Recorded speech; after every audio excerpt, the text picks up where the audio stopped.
जिंदगी का सबसे बड़ा बोझ उतारने जा रही हूँ। वो बोझ जो मेरी जिंदगी में मौजूद हर दर्द और हर परेशानी से ज्यादा बड़ा है। मगर मुझे जीने और मरने दोनों से डर लगता है, क्योंकि मैंने एक ऐसा जुल्म किया है जिसकी माफी मुमकिन नहीं है। मैंने मेरठ शहर में एक अमीर घराने में जन्म लिया। शक्ल और सूरत में बेमिसाल अनमोल थी। मेरी शादी भी एक ऐसे खानदान में हुई जो दौलत और इज्जत में हमसे ज्यादा थे। मेरे 6 बेटे थे। ससुराल में मेरी बहुत इज्जत थी। मेरी सास मुझे सर आंखों पर बैठा कर रखती थी। मुझे अपने बच्चों में अमित सबसे प्यारा था। पढ़ाई पूरी होने के बाद मेरे पति ने उसे कारोबार के सिलसिले में अपने पास लंदन बुला लिया।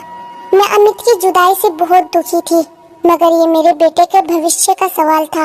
इस बार जब सर्दियों में अमित लंदन से वापस आया तो वो बहुत खुश और निखरा निखरा सा नजर आ रहा था, लेकिन कभी कभी बेचैन और बोलते बोलते खामोश हो जाता था।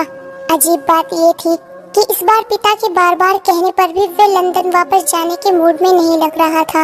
एक दिन मैं आंगन में बैठे धूप सेक रही थी कि मेरी नौकरानी आई और कहने लगी, मालकिन अमित साहब का पिरिया से चक्कर चल रहा है। ये सुनते ही मुझे बहुत गुस्सा आया और बिना कुछ सोचे समझे उसके गाल पर एक जोरदार थप्पड़ मार दिया।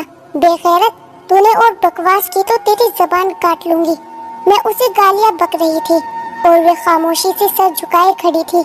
उसे अपने पास खड़ा देखकर मुझे गुस्सा आ गया। बेशर्म, तू मेरे सामने से चली क्यों नहीं जाती? मेरे शब्दों के जवाब में उसने आहिस्ता से कहा, मालकिन ये सच है। उसकी बात पर मुझे दोबारा गुस्सा आ गया। दिल में आया कि इसके टुकड़े टुकड़े कर दूं, मगर मैंने उसे झटक कर वहाँ से भगा दिया। प्रिया का बाप हमारे यहाँ नौकर था और प्रिया की माँ भी हमारे घर सफाई के लिए आती थी। प्रिया अपने माँ बाप की इकलौती बेटी थी।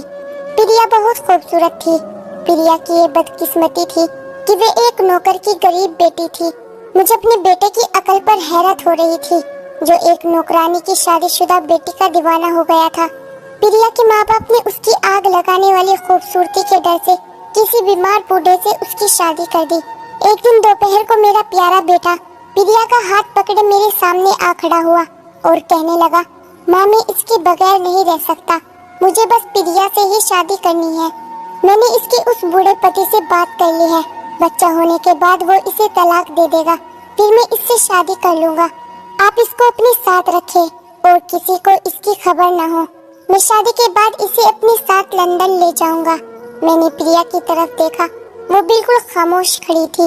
अमित प्यार से बोला, माँ क्या आप मेरे लिए इतना भी नहीं कर सकती? अमित ने मोहब्बत भरे लहजे में सवाल किया।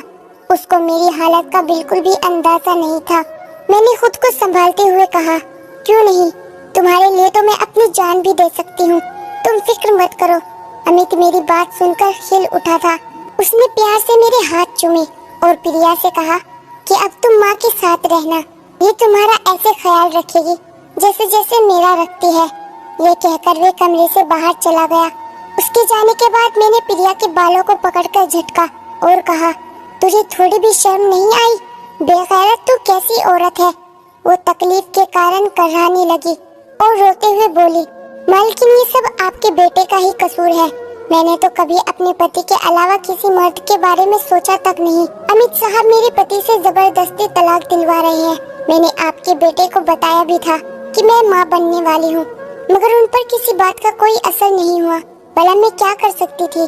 प्रिया की बातों से साफ था कि उसे अपने पति से बहुत प्यार है। इस बात पर भी मुझे अपने बेटे की बेइज्जती का एहसास हुआ। फिर मैंने सोचा कि ये फरेब कर रही है। मैंने उससे गुस्से से कहा, चल यहाँ से, मैं तुझे फिर देखूंगी। मैंने उसे बराबर वाले कमरे में जाने को कहा। फिर मैं अमित के पास गई और उससे कहने लगी, बेटा तुमसे ऐसी बेवकूफ़ी की उम्मीद नहीं थी। उस वक्त तो मैं तुम्हें उस 2 टके की नौकरानी के सामने कुछ नहीं कह सकी, मगर अब इतना तो सोचो, तुम्हारे बाप और भाइयों को पता चलेगा तो वो क्या सोचेंगे? अमित कहने लगा, माँ बड़े भाइयों से मैंने बात कर ली है, उन्हें कोई ऐतराज नहीं है। सब मेरी खुशी में खुश है। सिर्फ पापा को पता नहीं है। उन्हें भी लंदन जाकर सब कुछ बता दूंगा। उम्मीद है उन्हें भी कोई ऐतराज नहीं होगा। मैंने अमित से गुस्से से कहा, तुम्हारा दिमाग खराब हो गया है क्या? वो बच्चलन माँ बनने वाली है। अमित बोला, मुझे सब पता है। बच्चा होने के बाद ही मैं उससे शादी करूंगा। माँ मैं उससे बेहद प्यार करने लगा हूँ। आप भी मान जाइए। मैंने कहा कि तुमने भाइयों के सहारे पर इतना बड़ा कदम उठाया है और वो बदनसीब प्रिया अपने पति के लिए आंसू बहा रही है। माँ, वो ठीक हो जाएगी, बेचारी ने अभी देखा ही क्या है। मैं उसे इतनी खुशी दूंगा कि वो सब कुछ भुला देगी। अमित मेरे दोनों हाथों को चूमते हुए कहने लगा, मैं बिल्कुल बेबस हूँ, मैं उससे बेहद प्यार करता हूँ। उस वक्त मैं अपने बेटे के आगे हार गई और प्रिया को अपने पास रखने की हामी भर ली थी। और वैसे भी अमित के 5 भाई उसके साथ थे। कुछ दिनों बाद मेरा बेटा अमित लंदन चला गया और प्रिया मेरे साथ रहने लगी।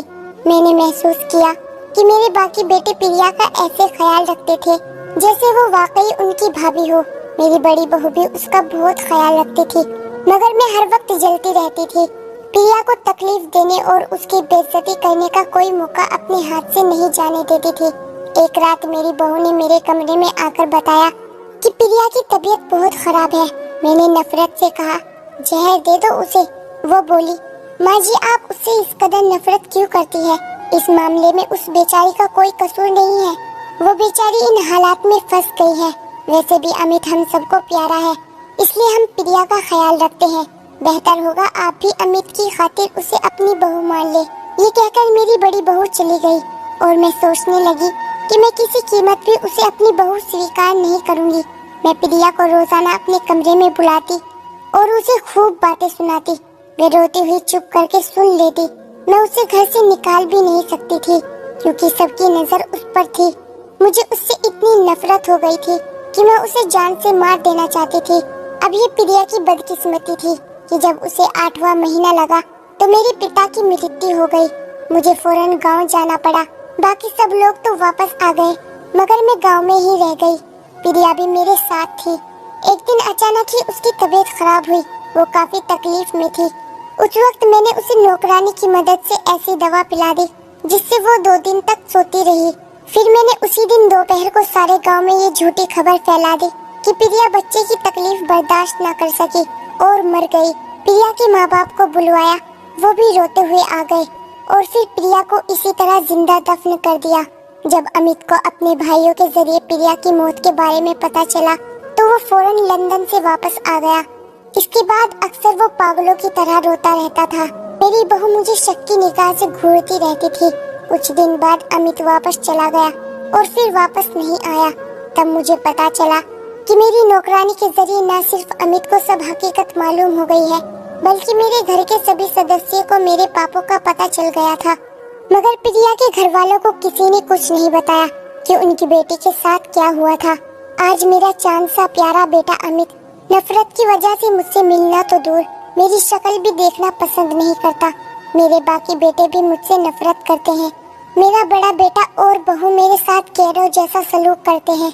बहू मुझे किचन में नहीं जाने देती, नौकरों से कहती है, इस पर नजर रखो, इसे जहर खिलाने का तजुर्बा है। अमित सबका लाडला था। मेरी इस हरकत से सब मुझसे नफरत करने लगे थे। मेरे बेटे की कोई औलाद नहीं थी। मेरी बहू कहती है, इस बूढ़ी को रखने की सजा है कि मैं बेऔलाद हूँ। मैं बिल्कुल सेहतमंद थी। मेरा खुले आसमान तले भी सोने से दम घुटता था। नींद के इंजेक्शन लगवाने के बावजूद मुझे नींद नहीं आती। इस बात को 30 साल बीत चुके हैं। पिछले 4 साल से मैं अस्पताल में एडमिट हूँ। मुझे कैंसर हो चुका है। मेरे जिस्म में कीड़े पड़ गए हैं जो मेरे गोश्त को नोच नोच कर खाते हैं। मैं मौत का इंतजार कर रही हूँ, मगर मुझे मौत भी नहीं आ रही। मुझे कोई भी मिलने नहीं आता। मैं बस आपको यही पैगाम देना चाहती हूँ कि अगर कोई मेरी तरह किसी पर जुल्म करता है तो ऊपर वाले से डरो, क्योंकि उसकी लाठी बेआवाज है। तो दोस्तों, ये थी हमारी आज की कहानी। आपका क्या कहना है इस कहानी के बारे में? कमेंट करके हमें जरूर बताएं। वीडियो को लाइक करके चैनल को सब्सक्राइब कर लीजिए। मैं मिलती हूँ आपसे अगली वीडियो में। तब तक के लिए धन्यवाद।